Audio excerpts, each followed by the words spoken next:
उम्मीद करते हैं आप सब खैरियत से होंगे, खुश होंगे और हमारी दुआ है कि हम हमेशा खुश रहें, हंसते और मुस्कुराते रहें। मेरा नाम है रहमान अनवर, मैं हूं मोहम्मद और मैं हूं ज़फ़र इकबाल। और भाई देखने जा रहे हैं met India most respected politicians. तो देखते हैं भाई, वीडियो काफ़ी इंटरेस्टिंग है। अगर वीडियो पसंद आए तो लाइक सब्सक्राइब ज़रूर कीजिएगा, कमेंट में अपनी राय का इज़हार ज़रूर कीजिएगा। करते वीडियो स्टार्ट और देखते हैं।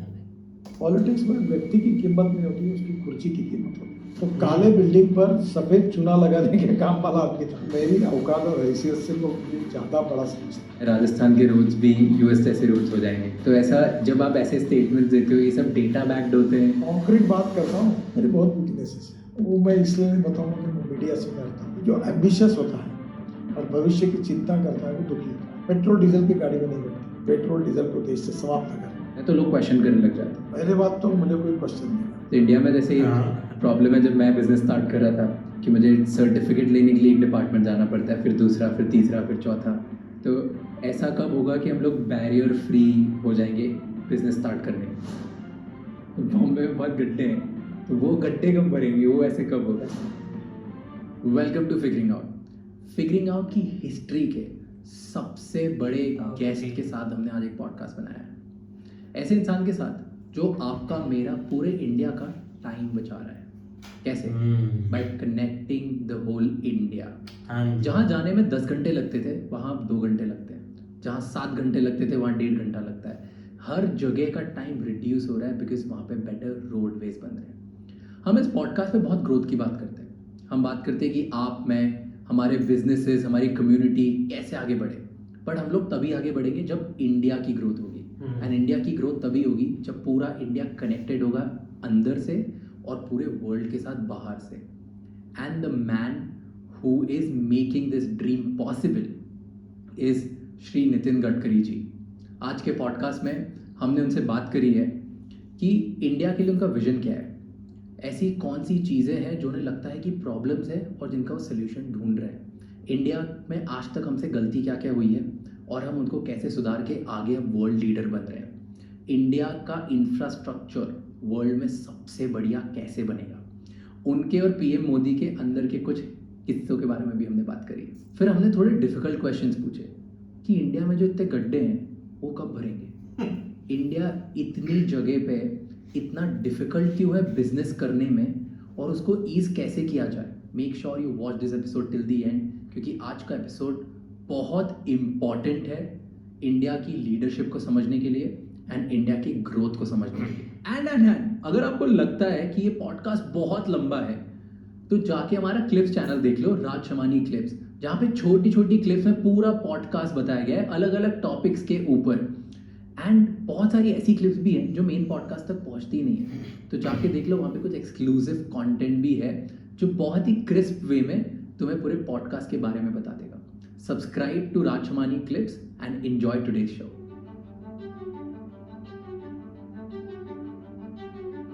तो फ्रेंड्स आपके बहुत इंपॉर्टेंट होते हैं। तो पॉलिटिक्स में फ्रेंड्स कैसे बनते हैं, कैसे होता है? आपके फ्रेंड्स हैं कि आप पीछे छूटते जाते हो? पॉलिटिक्स में आप एक सोचो, neither rightist nor leftist, we are known opportunist।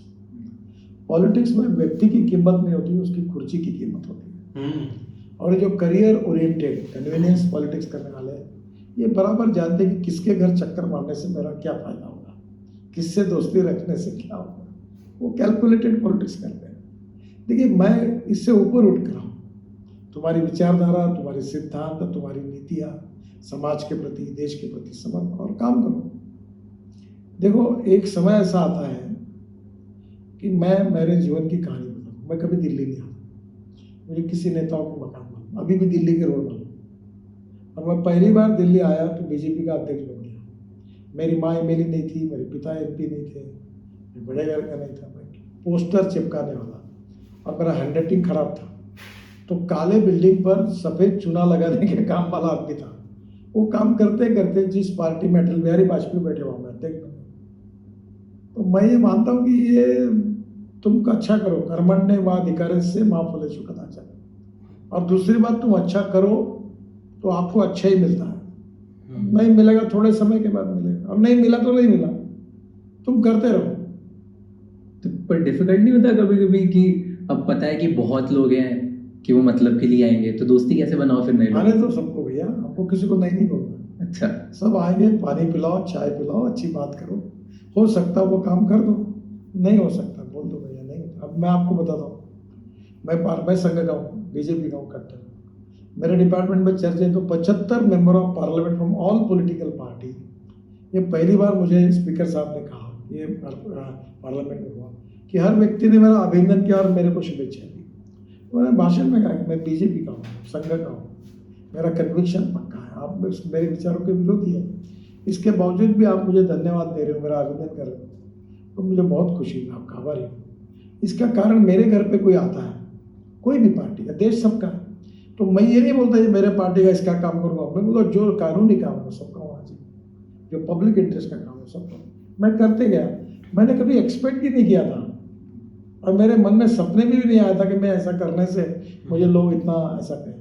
देखो सपोर्ट मिला, तो मुझे लगता है कि अच्छा बीज बोते रहो, अच्छे ही फल आएंगे। वेल, ये अभी आपने बोला बीजेपी के साथ हो आप, जैसे तो आपने अपने पीएम मोदी के साथ भी आपने बहुत क्लोजली काम किया है, राइट? और पिछले 9 सालों में आपने काफ़ी पूरी कंट्री को काम दिख रहा है, और पूरी कंट्री बहुत ज़्यादा सोशल मीडिया में तो बहुत बात करती है आप लोगों के बारे में, right? तो आपने ऐसा क्लोजली पीएम मोदी के साथ रह के क्या देखा उनकी लीडरशिप की? कोई 3 क्वालिटी बताओ जो आपको लगता है बहुत डिफरेंट है। एक तो वो 18 घंटे परिश्रम करते हैं और मेहनत करते हैं, क्या परिश्रमी मेहनती। दूसरी बात, जो कार्य कर रहे हैं उसके प्रति उनकी कटिबद्धता है, कमिटमेंट है। और तीसरी बात, वो करने के पीछे उनकी एक पॉजिटिव शक्ति, ऊर्जा से वो काम करते हैं, देश के प्रति समर्पित है। और निश्चित रूप से उनकी इस क्वालिटीज में रात दिन देश का विकास कैसे हो, लोगों की सेवा कैसे हो, काम कैसे हो, तो ये एक बात बहुत विरली होती है और वो उनमें है। वो जितने परिश्रम करते हैं उतना मैं नहीं करता। वो कभी कभी भूखे भी रहते हैं, मैं नहीं रह पाता, तो कुछ बातें मैं उनसे सीखने की कोशिश करता हूँ, कुछ मैं नहीं सीख पाऊँ। पर कठोरता के साथ अपने जीवन में समाज के लिए और देश के लिए काम करने का उनका स्वभाव और उनकी कमिटमेंट, और उसके लिए रात दिन फॉलो मेहनत करना और एडमिनिस्ट्रेटिव एबिलिटी के साथ उसको करके दिखाना, ये उनकी बहुत बड़ी अचीवमेंट है, उनके लीडरशिप की विशेषता। सर, आपने इतनी सारी चीज़ें बोली, अब मेरे को 3-4 क्वेश्चन आ गए, ये तो मैं भूल गया। तो आपको क्या लगता है कि आपकी स्ट्रेंथ क्या है और आपकी वीकनेस क्या है? मेरी बहुत वीकनेसेस है, वो मैं इसलिए नहीं बताऊंगा कि मैं मीडिया से डरता हूँ। अगर मैं बताऊंगा कि मेरी ये वीकनेस है, कोई न्यूज़ बन जाती है। आजकल वो पब्लिक लाइफ में ऐसी चर्चा करने में बैठते, पर इतना ही आपको बताता हूँ कि मेरे माता पिता ने, मेरे टीचर्स ने, राष्ट्रीय स्वयंसेवक संघ ने, विद्यार्थी परिषद ने मेरे जैसे सामान्य व्यक्ति के जीवन को बहुत पहलू दिए, और उन पहलुओं से मुझे काफ़ी कुछ सीखने के लिए मिला। एक वामनराव पै करके संत थे, मैं उनके भाषण सुनता था, वो बोलते थे, तूच तुझ्या जीवनाचा शिल्पकार, you are the architect of your own socio economic life, God and government इस पर ठीक है विश्वास रखो, पर सही में तुमको ही तुम्हारा जीवन बदलना है। मुझे मैं लोगों को बताऊँ कि हम अपने जीवन में अपने पैरों पर खड़े रहें, हम अपने जीवन पर हमारी हिम्मत के साथ, पॉजिटिविटी के साथ हम काम करें। हम किसी की मेहरबानी हमको नहीं चाहिए, हम हमारी ताकत बढ़ाएंगे, हमारी शक्ति बढ़ाएंगे, हमारी क्षमता बढ़ाएंगे, हमारी गुणवत्ता बढ़ाएंगे, हर चीज़ में हमारी पॉजिटिविटी और गुणवत्ता को बढ़ाकर हम आगे जाएंगे। तो मुझे लगता है कि अच्छाई पर और गुणवत्ता पर किसी का पेटेंट नहीं है, जो अच्छी होती है। दूसरी और एक बात बताता हूँ कि मैं ये अनुभव किया था कि जिनको मैं बहुत बड़ा समझ रहा था, उनके नज़दीक जाने के बाद मुझे पता चला कि वो छोटे हैं, और दूर से जिनको मैं छोटा समझ रहा था, उनके नज़दीक जाने के बाद मुझे पता चला कि वो बहुत बड़े हैं। तो कोई गुणवत्ता पर किसी का पेटेंट नहीं है। छोटे से छोटे आदमी की अच्छाई को तुम जब महसूस करते हो तो उसको अपने में लाने की कोशिश करो, यही अच्छा बनने का सबसे अच्छा और सबसे कम समय का मार्ग है। एक बात बताओ मुझे कि आप दिन भर सिर्फ कंट्री ग्रोथ और वर्क, इसके बारे में आप सोचते हो? आपकी वर्क लाइफ बैलेंस कैसी है, फैमिली लाइफ कैसी है? बिल्कुल नहीं सोचता। हाँ, अभी मैं सोच रहा हूँ, आज 3 घंटे से सोच रहा हूँ कि आज रात को क्या खाना है। रोज रात को सोचता हूँ कि आज क्या खाना है, मैं आते आते भी बड़ा गंभीरता से चिंता कर रहा हूँ। अब कम खाता हूँ। एक समय मेरा वजन 135 किलो था और अब मेरा वजन अभी 85 है। रोज सोचता हूँ आज क्या खाना है। तो कभी कभी ये पब्लिक में इमेज वर्सेस रियलिटी वाली कहानी होती है। मैं खुशी से रहता हूँ, आनंद से रहता हूँ। कोई बात मुझे मिली नहीं तो उसका दुख नहीं, मिली तो उसकी खुशी नहीं। काम करते रहता हूँ, फुटपाथ पे खाता हूँ और अपने जीवन को आनंद। चलो तुम क्या कहते हो, क्या लिखते हो, उससे मुझे कोई लेना देना नहीं। जो अच्छा कहा उसका भी भला, बुरा कहा उसका भी भला। जो अखबार अच्छा लिखा तो उसका भी भला, नहीं लिखा तो उसका। मेरा प्यार नहीं, मुझे करना नहीं। मुझे जबरदस्ती कोई किसी को मुझे अच्छा कहो, बड़ा को पहना नहीं। कपड़े जो अच्छे लगते वो पहनता हूँ। मेरी पत्नी कहती थी जब पहनाया जाता तो बोलते थे तुम दाढ़ी करो रोज, अच्छा नहीं लगता, तुम अच्छे रहो। तो मैं बोलता था मैं दाढ़ी क्यों करूँ, मैं नहीं करता, 4 दिन में एक बार करूँ। वो एक दिन वो मेरे को नाराज हो गए, तुम कैसे रहते हो। फिर बोलते थे कि तुम सुबह पहले तुम लोगों को मेरे अपना स्नान करो, तो मैं नहीं करता था। अब मैं सुबह उठता हूँ, 1.5 घंटा प्राणायाम करता हूँ, व्यायाम करता हूँ, फिर मैं स्नान करता हूँ, फिर ब्रेकफास्ट करता हूँ, फिर बाहर मिलने के लिए जाता हूँ। तो कभी कभी मेरे में सुधार होने में टाइम लगा, कुछ चीज़ें बदली, कुछ नहीं बदली। अब हूँ तो ऐसा हूँ। अब काफ़ी एज हो गया है, अब बदलने की संभावना कम है, पर आदमी ने बदलना चाहिए। जो जो बुरी चीज़ें हैं उसको बदलना चाहिए। तो ऐसे नॉर्मल आपका डे कैसा होता है? सुबह उठते हो, 1.5 घंटा आप अपने ऊपर करते हो, उसके बाद? मैं अभी अनुभव के साथ बता दूँ कि पहली प्रायोरिटी अपने हेल्थ को दो, दूसरी प्रायोरिटी ईमानदारी से अपने वेल्थ को दो, और तीसरी प्रायोरिटी आपका पेट भरने के बाद समाज के शोषित पीड़ित दलित जो है, गाँव गरीब मजदूर किसान हैं, इनके कल्याण के लिए तुम जिस क्षेत्र में हो कैसे काम कर सकते हो वो करने की कोशिश करो। मैं एक बहुत अच्छा संस्कृत गीत था वो याद रखता हूँ। मनसा सततम स्मरणीयम, वचसा सततम वदनीयम, लोकहितम मम करणीयम। 25,000 से ज़्यादा लोगों को मैंने हार्ट के ऑपरेशन किए, हजारों दिव्यांग लोगों को मैंने साहित्य बांटने के कार्यक्रम किए, करीब 15 से 20,000 लड़कों को रोजगार दिए, नौकरी दी। मैं उपक्रम चलाता हूँ, किसानों में काम करता हूँ, मजदूरों में काम करता हूँ, और मुझे जब किसी का भलाई होता है, कल्याण होता है और उसके चेहरे पर खुशी के आंसू आते हैं तो मुझे बहुत खुशी होती है, और यही मेरे जीवन का कैपिटल है। बाकी मुझे कौन सा पद मिला नहीं मिला, मैं चुन के आया कि नहीं आया, अब मैं इन सब बातों की चिंता करना बंद कर दिया। मेरे को एक बात पता है कि जो एम्बिशियस होता है और भविष्य की चिंता करता है वो दुखी होता है। मैं अक्सर कहता हूँ कि भगवान ने मेरी औकात और हैसियत से मुझे बहुत ज़्यादा दिया है। खाओ पियो आनंद से रहो, मजा करो, फालतू टेंशन नहीं, लेना देना कुछ नहीं। ये फुकट का मेरे को अच्छा कोई खुशी ना। मेरा एक भाषण हुआ था राजस्थान के असेंबली, तो मैंने यही कहा था कि जो एमएलए बना वो दुखी है क्योंकि वो मंत्री नहीं बना, मंत्री दुखी है कि अच्छा डिपार्टमेंट नहीं मिला, अच्छा डिपार्टमेंट मिला तो उसको लगता मैं मुख्यमंत्री नहीं बना, और मुख्यमंत्री बना तो उसको लगता कब रहूँ और कब जो भरोसा नहीं, वो भी दुखी है। इसके बदले में ये सोचो जो दिया वो अच्छा है। गीता सारे ना तुमने तुम्हारे साथ क्या लाया था, जो खाली हाथ आए थे खाली हाथ जाना। आनंद से रहो, खुशी से रहो, खाओ पियो, खुशी करो, बढ़िया। कितना ये बहुत फ्रेश थॉट है, क्योंकि सब लोग बोलते हैं एम्बिशियस रहो, बहुत आगे की सोचो। अब काम करते रहो। देखो आर्किमिडीज का एक प्रिंसिपल था कि जितने वजन की वस्तु पानी में डालोगे उतना ही पानी ऊपर आएगा। मैं अक्सर तो बढ़ गए 2 रेशा, एक आपके और दूसरी की।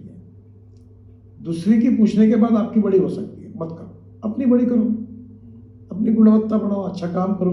तो एक है कि बिजनेस बैरियर के ऊपर आप उसके ऊपर काफ़ी काम करते हो कि ease of doing business in India, उसको हम और आसान करें और बढ़ाते जाएं। तो इंडिया में जैसे एक प्रॉब्लम है, जब मैं बिज़नेस स्टार्ट कर रहा था कि मुझे सर्टिफिकेट लेने के लिए एक डिपार्टमेंट जाना पड़ता है, फिर दूसरा, फिर तीसरा, फिर चौथा। तो ऐसा कब होगा कि हम लोग बैरियर फ्री हो जाएंगे बिजनेस स्टार्ट करने? बड़े प्रमाण पर मोदी जी के नेतृत्व में काफ़ी निर्णय हुए हैं, अभी हमारे डिपार्टमेंट भी हुए हैं। अभी मैं 8-9 साल के अनुभव, मुझे अब एक बात लगने लगी कि कोई भी फाइल अधिकारी के पास जाती है तो उसका रिकॉर्ड तैयार करना चाहिए कि 3 दिन में वो निर्णय करे, नहीं तो उसके रिकॉर्ड में लिखा जाए। निर्णय क्या करें ये प्रश्न नहीं है, निर्णय करें। निर्णय नहीं करना और निर्णय को पेंडिंग करना ये हमारी समस्या है। और धीरे धीरे हम ऐसी ये डिजिटल सिस्टम तैयार करें कि आपको ये चाहिए, आपको एक एनओसी चाहिए, आप इतने सर्टिफिकेट लगाओ, आपके घर में आएगा। अभी नेशनल परमिट है पार्टियों का, पैसे देने पड़ते थे, बहुत तकलीफ। अब पूरे नेशनल परमिट घर में आते हैं। तो धीरे धीरे पूरे सिस्टम को ईज ऑफ बिजनेस में बदलने की कोशिश हुई। स्टेट गवर्नमेंट में अपने भारत सरकार में हुआ और उतना राज्य सरकार में नहीं हुआ। राज्य सरकार में जितना हुआ उतना म्यूनिसिपल कॉर्पोरेशन, नगर परिषद और ग्राम पंचायत में नहीं हुआ, स्टेट कॉर्पोरेशन में नहीं हुआ। तो सब जगह पर ईज ऑफ बिजनेस के साथ एडमिनिस्ट्रेटिव सुधार होंगे और डिजिटल डिसीजन मेकिंग प्रोसेस होगी और पेपरलेस ऑफिस होगा। तो फिर ये चीज आएगा। इस प्रोसेस में हम चल रहे हैं। अभी डिजिटल करेंसी आ गई, बहुत सी बातें आ रही है और धीरे धीरे उसके तरफ जा रहे हैं। बहुत कुछ काम हमारे सरकार ने किया है और कुछ काम करने की आवश्यकता हम कर रहे हैं। ओके, ऐसे एक और क्वेश्चन था कि रिसेंटली आपने बोला अभी न्यूज़ में ट्रेंडिंग चल रहा है वो कि मैं राजस्थान के रोड्स भी यूएस जैसे रोड्स हो जाएंगे, राइट? तो ऐसा जब आप ऐसे स्टेटमेंट्स देते हो, ये सब डेटा बैक्ड होते हैं कि ये गट फीलिंग होती है और फिर इसको करना ही होता है, ऐसे तो मतलब आप बोलते हो क्या? मैं कॉन्क्रीट बोलता हूँ। क्या बोलते हो? कॉन्क्रीट बात करता हूँ। आप आज राजस्थान में जो हमने अमृतसर यानी बठिंडा से जो हाईवे बना है भावनगर का 940 किलोमीटर का 25,000 करोड़ का है, जाती है। आप एक बार गाड़ी चला के देखिए 1 घंटा। आप मेरी बात को बोल गया, गडकरी कुछ भी नहीं बोल रहे तो वर्ल्ड का बेस्ट रोड है।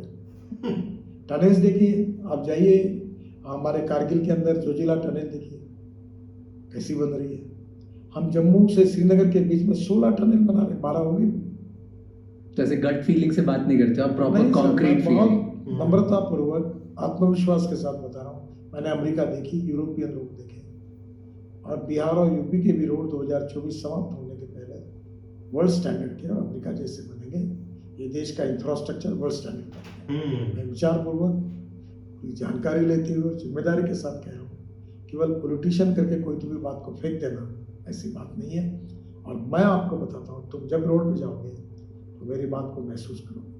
दिल्ली से देहरादून 9 घंटे लगते थे, अब 2 घंटे में दिसंबर में होगा। दिल्ली से हरिद्वार 7 घंटे लगते थे, 1.5 घंटे में होगा। दिल्ली से जयपुर 5 घंटे लगते थे, 2 घंटे में होगा। दिल्ली से अमृतसर 7 घंटे लगते थे, अब 4 घंटे में होगा। दिल्ली से कटरा 10 घंटे लगते थे, 6 घंटे में होगा। दिल्ली से श्रीनगर 20 घंटे लगते थे, 8 घंटे में होगा। तो परिस्थिति, आप मुंबई से दिल्ली करीब 12 घंटे में गाड़ी है। मैसूर से बेंगलोर 4 घंटे लगते थे, अब 1.25 घंटे में जा रहे हैं। ऑलरेडी रोड बन गया। दिल्ली चेन्नई से बेंगलोर 6-7 घंटे लगते थे, 2-2.25 घंटे में हो गया। तो जो हुआ है वो आप अनुभव कर सकते हो। मैं इसलिए मैं रोड पे बोल ही नहीं रहा हूँ, मैं आपको कह रहा हूँ आप जाओ देखो और देखने के बाद तुम्हारे दिल में जो ओपिनियन है वो दे दो। ऐसे कौन से 3 सेक्टर्स हैं जो आपको लगता है कि इंडिया में अब आने वाले टाइम पे अगर आज के जो युवा हैं उस पर फोकस करें तो काफ़ी ग्रोथ होगी? ऑटोमोबाइल सेक्टर है जो 7.5 लाख करोड़ की इंडस्ट्री है। हम वर्ल्ड में 4थे नंबर पे थे। अमेरिका पहले नंबर पर, चाइना पहले नंबर पर, अमेरिका दूसरे नंबर पर, जापान तीसरे नंबर पर और हम 4थे पे थे। अभी हम तीसरे पे आए, जापान 4थे पे गया। और मेरा ड्रीम है कि 5 साल में हमारे 7.5 लाख में से 3 लाख करोड़ का एक्सपोर्ट है। तो ये इंडस्ट्री 15 लाख करोड़ की बनेगी और हमारी ethanol, methanol, biodiesel, LNG, CNG, electric, green hydrogen हम पूरे वर्ल्ड के नंबर 1 के मैन्युफैक्चरर बनेंगे और हम देश में बहुत पोटेंशियल है। दूसरी बात, अब हमको एक्सपोर्ट में पोटेंशियल है। जो जिस देश के साथ दुनिया डील करती थी वो नहीं चाहती, अब हमसे डील करना चाहती है। हर चीज़ में हमने ये स्टडी करना चाहिए कि हम क्या क्या इंपोर्ट कर रहे हैं और इसकी लिस्ट आज उपलब्ध है और उस लिस्ट में जो इंपोर्ट हो रहा है क्या उसका इंपोर्ट सब्सिडी हम तैयार कर सकते हैं। तो इंपोर्ट को कम करना और एक्सपोर्ट को बढ़ाना, that is to be second. तीसरा, agriculture, fruits, vegetable, agriculture community बहुत बड़ा एक्सपोर्ट कर सकते हैं। हमारे टोटल जीडीपी ग्रोथ में एग्रीकल्चर का कंट्रीब्यूशन 12% है और पॉपुलेशन 65% उसके ऊपर डिपेंड करती है। मैन्युफैक्चरिंग सेक्टर का 22 से 24% है और 52 से 54% सर्विस सेक्टर का।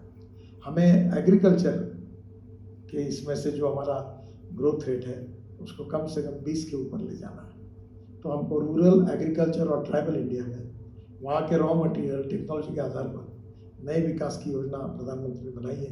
पहले 120 एस्पिरेंट डिस्ट्रिक्ट थे जो सोशली इकोनॉमिकली एजुकेशनली बैकवर्ड है, उनने 500 ब्लॉक निकाले, उनके ऊपर कॉन्सेंट्रेट करके उनका देश के विकास में योगदान बढ़ेगा तो देश आत्मनिर्भर भी बनेगा और इकोनॉमिकली पावरफुल बनेगा। किसी लीडर को देखते हो, कोई भी जो आज लोग नए नए ज्वाइन कर रहे हैं पॉलिटिक्स, ऐसी कोई क्वालिटी है जो आप ढूंढते हो, बोलते हो कि यार ये मैंने क्वालिटी देखी, इसके लिए मुझे कन्विंस करता है कि आगे चल के बड़ा पॉलिटिकल लीडर बनेगा या देश को अच्छी जगह। तो कौन सी टॉप 3 क्वालिटीज़ हैं जो आप देखते हो? पहली बात है कि आजकल राजनीति में प्रेजेंटेशन, वक्तृत्व, ओरेटरी बहुत इंपॉर्टेंट है। किस प्रकार से अपनी बात को लोगों के सामने रखना और लोग उससे कन्विंस करना, तो ये स्किल है, ये गेम ऑफ प्रैक्टिस भी है। तो पहली बात, अलग अलग भाषाओं में बोलकर उसकी वक्तृत्व की एक्सेप्टेबिलिटी, स्वीकार्यता ही बहुत इंपॉर्टेंट है। दूसरी बात, उसकी ईमानदारी, ऑनेस्टी एंड क्रेडिबिलिटी। मैं तो मानता हूँ कि 21वीं सदी में राजनीति हो, बिजनेस हो, कुछ भी हो, honesty, integrity, credibility, goodwill and quality, यही 21वीं सदी के सबसे बड़े कैपिटल हैं। Either it is politics and business. Shortcut नहीं है इसका, शॉर्टकट कट यू शॉर्ट। तो इसमें थोड़ा पेशेंस रखकर काम करेंगे तो सबको सक्सेस मिलेगा। जात, पंथ, धर्म, भाषा से ऊपर उठकर लोग आपको सपोर्ट करेंगे, पर आपको वैसा बिहेवियर करना पड़ेगा। और ये कन्विक्शन के साथ ऐसा बिहेवियर करने वाले जो भी नेता हैं, उनको जनता साथ देती है, उनके पीछे खड़े रहती है, ये इतिहास है। सो अगर एक एवरेज लीडर को ग्रेट लीडर से जो डिफरेंशिएट करता है वो है आज के ज़माने में प्रेजेंटेशन स्किल्स, जैसे वो खुद को रखते हैं, उनका खुद का बिहेवियर, उसका स्वभाव, उसका बिहेवियर, पर्सनली एक स्वभाव। बात बताता हूँ, human relationship is the biggest strength of politics and business. मैं अभी बहुत से बार एक अच्छी बात लोगों को बताता हूँ, वो हमारे स्टारबक्स की जीवनी में से एक अच्छा मुझे उदाहरण मिला। तो उन्होंने कहा कि जब आपको खुशी मिलती है, सक्सेस मिलता है, तो उसका आनंद केवल आपको ही होता है, तो वो सक्सेस मीनिंगलेस है। और जब उस सक्सेस का आनंद आपसे भी ज़्यादा आपके सबॉर्डिनेट सहकारियों के मन में होता है, then that is the true meaning of your success. Your behaviour, your relationship with your कार्यकर्ता, दोस्त, मित्र, जनता के साथ आए हुए लोगों से। मुझे याद है अटल बिहारी वाजपेयी जी ने मुझे कहा था, कितनी भी आपको जल्दी हो, पर घर में मिले हुए लोगों से 1 मिनट तो भी मिलकर नमस्कार करके फिर जाइए। आप बिना मिले गाड़ी में बैठकर निकल मत जाइए, ये बहुत जरूरी है। तो ह्यूमन रिलेशनशिप, नम्रता, शालीनता, सहजता, सहृदयता, संवेदनशीलता और सामूहिकता, ये सब हमारी ऑर्नामेंट्स हैं। और इससे ही हमारा राजनीतिक नेतृत्व, व्यक्तित्व, कर्तृत्व के साथ जुड़ा हुआ है। और हमने हमारे बीच में के दोषों को कम करना और गुणों को बढ़ाना। गुणों पर किसी का पेटेंट नहीं है, तो हम उस गुणों को स्वीकार करके अपने जीवन में हम उस गुणों को अपने व्यक्तित्व में लाने की कोशिश करना, इससे भी हम अच्छे बड़े नेता बन सकते हैं। दूसरी बात, नॉलेज ये पावर है। हमें इकोनॉमी के बारे में, एग्रीकल्चर के बारे में, इंडस्ट्री के बारे में, लोकतंत्र के बारे में, सामाजिक परिवर्तन के बारे में अलग अलग सवालों की जानकारी चाहिए। जब तक हम अखबार नहीं पढ़ेंगे, किताबें नहीं पढ़ेंगे, विचारों के बारे में स्पष्टता नहीं आएगी, तो हम लोगों को इम्प्रेस नहीं कर सकते। इम्प्रेस करने का कोई फास्ट फूड जैसा टेक्नोलॉजी नहीं आया है। ओरिजिनली आपके व्यक्तित्व में आपको इस सब बातों को लाना पड़ेगा। बस दूसरी बात, no one is perfect and no one can claim that is perfect. मेरे में भी सब गुण नहीं है। हर व्यक्ति, हमारे में कोई पूर्णांक नहीं है, सब अपूर्णांक है।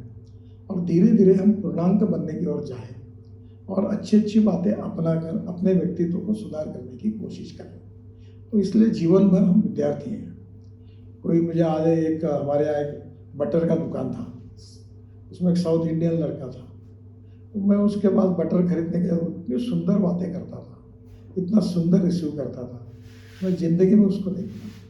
हमारे एक पुलिस कमिश्नर थे महाराष्ट्र के, जो आईजीएस सेठ, उनके पिताजी सुरेंद्र कुमार सेठ। मैं स्टूडेंट लीडर था, थोड़ा एग्रेसिव था, मिलिटेंट था, तो मैं उनको मिलने के लिए जाता था।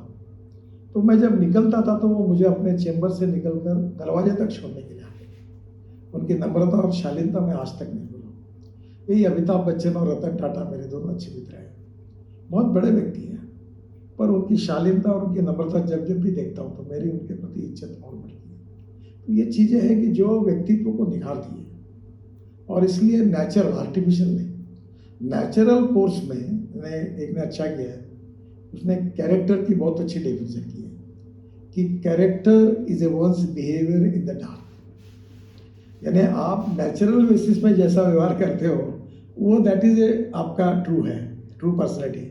आप नाटक करते हो, आर्टिफिशियल कपड़े पहनते हो, आर्टिफिशियल हंसते हो, फिर लोगों को मीठी मीठी बातें करके नाटक करते हो, लोग समझ जाते हैं। क्या बात है भाई, मज़ा आया भाई, क्योंकि नितिन गडकरी जी की भाई बातें सुने तो काफ़ी एक आनंद, जैसे वो बोलते हैं ना कि भाई आनंद आता है कि अपनी भाई ज़िंदगी में एक आनंद ले, वही भाई मज़ा आ रहा, क्योंकि काफ़ी अच्छी बातें हैं। और उन्होंने भाई एक बताया जो डेवलपमेंट के बारे में, उनकी बातें सुने तो काफ़ी भाई अच्छी लगी, क्योंकि उन्होंने जो अमेरिका वाली बात की ना कि अमेरिका जैसे रोड यहाँ लेकर आने हैं, तो कोई शक नहीं भाई रोड्स पर इतना काम हो रहा है कि हमारी सोच से ज़्यादा कैसे वो बदल रहे हैं, ये चीज़ें होती हैं भाई कि काफ़ी अच्छा फील हुआ भाई उनकी नहीं, बातें हमने तो सुनकर। पहले भाई एक न्यूज़ वगैरह में ही देखा था सर को, क्योंकि पहले एक रोड वगैरह तो ऑलरेडी देखे थे, लेकिन ये जो ब्रॉडकास्ट है ना, ये सबसे Broadcast, बेस्ट बिल्कुल है। भाई। क्योंकि एक मतलब कि आप एक बातें वो सुनने को मिलती है जो कि आप एक न्यूज़ वगैरह में देखते हैं या उनके मुंह से नहीं सुनी होती।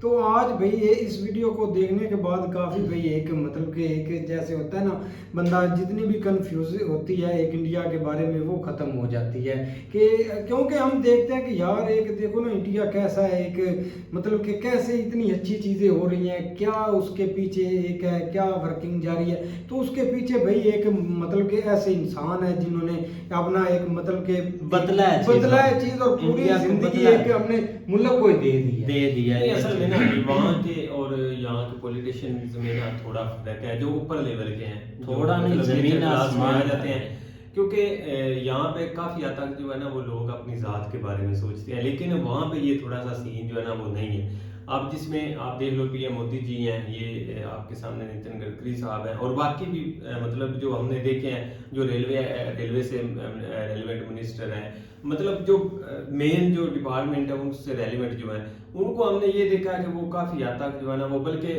जब भी उनको देखा वो अपने काम से काम रखते हैं, उनको जो है ना वो मीडिया में आने का इतना शौक नहीं होता। हाँ, आप अगर आते हैं तो उसके ऊपर जिस तरह ये पॉडकास्ट हो गए या वैसे कोई अगर प्रो, तो वहाँ पे आप अपनी जो है ना जो आप अचीवमेंट कर रहे हैं उसके ऊपर आप बात कर सकते हैं। आप नेक्स्ट जो है ना वो आपका क्या जो है ना वो प्लान है वो आप बता सकते हैं। तो इस हवाले से ना ये चीज़ें वहाँ पे बहुत ज़्यादा है, क्योंकि वहाँ पे लोग सवाल भी पूछते हैं और उनको पता भी है कि हम जो है जिस चीज़ के ऊपर हमें जो है ना वो मतलब इलेक्ट किया गया या लोगों ने अपनी जो है ना वो मतलब जो लोग चाहते हैं उसके मुताबिक हमें पूरा भी उतरना है। लेकिन यहाँ पे थोड़ा सा सीन डिफरेंस है इस चीज़ के ऊपर। आप देख लें जिस तरह वो बात कर रहे हैं, मैं सोच रहा था कि यार हमारा कोई ऐसा कोई वजीर ही नहीं है, कोई ऐसा हमें कोई बंदा नजर ही नहीं आता जो इस तरह की बातें कर सके। क्योंकि वो आज आके कोई भी आप किसी को भी सुन ले, वो आज आके वो कहीं ना कहीं जो है ना वो उसके पीछे किसी को जो है ना वो खींच के ले आएगा, जो हमारे मुड़ गए हैं उनको भी है कि मैं वो उसने ऐसा किया था, हम उसके जो है ना वो ऊपर चल रहे हैं, हम ये कर रहे हैं, वो हमें काम नहीं करने दे रहा, वो बड़ी ताकत हमें रोक रही है, वो छोटी ताकत हमें ये कर रही है, वो फलां हमारे काम में डिस्टर्बेंस कर रहा है। मतलब इस तरह की एक अजीब जो अब कौन सा लफ्ज बोलो कि वो दरमियान में लेते हैं। सही लेकिन आप देख ले उनकी एक लाइफ, एक सिंपल लाइफ। भाई एक उन्होंने बोला कि एक बहुत ही सिंपल उनकी लाइफ है भाई,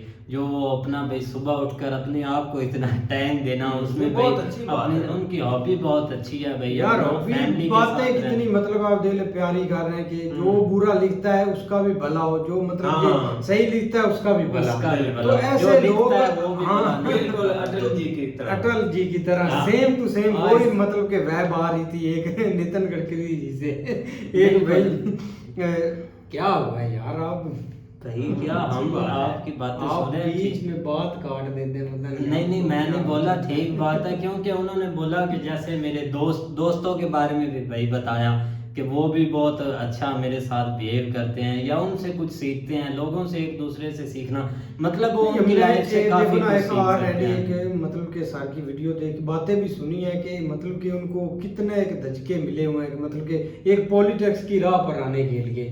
कितना उन्होंने जद्दोजहद किया है वो भी हमने इनकी वीडियो बात देखी है, थी। वो तकरीबन आज से हम भाई 5-6 महीने पहले सुनी थी कि इन्होंने बोला था कि रोड ऐसा बनाना है कि भाई गाड़ी में चाय का कप ऐसे रख दे और चाय ऐसे ऐसे ना करे, ऐसे रोड बनाने हैं बस। वो वैसे रोड बस के वो, भाई काफी फायदे वो होते हैं बात जिंदगी अभी में भी भाई। याद है कि उन्होंने भाई बोला था एक बार, पहली वो वीडियो हमने इनकी बनाई थी। तो हमारा तो भाई इधर से एक रोड बना हुआ है, हाफजाबाद वाली साइड पर हम जाते हैं, यकीन करें जब वो रोड पर चलाते हैं ना भाई तो ऐसे लगता है कि भाई वाह क्या रोड है, लेकिन वो मतलब कि स्टार्ट मतलब कि अभी चलते नहीं तो खत्म भी हो जाता है। हाँ, वो फिर थोड़ा- आगे से थोड़ा- ऐसे झुके झुके। चलो भाई काफी अच्छी वीडियो थी भाई। Next- नेक्स्ट पार्ट जरूर बनाएंगे। तो उम्मीद करते हैं आपको वीडियो पसंद आएगी। अगर पसंद आए तो लाइक सब्सक्राइब जरूर कीजिएगा, कमेंट में अपनी राय का इज़हार जरूर कीजिएगा। अल्लाह हाफिज।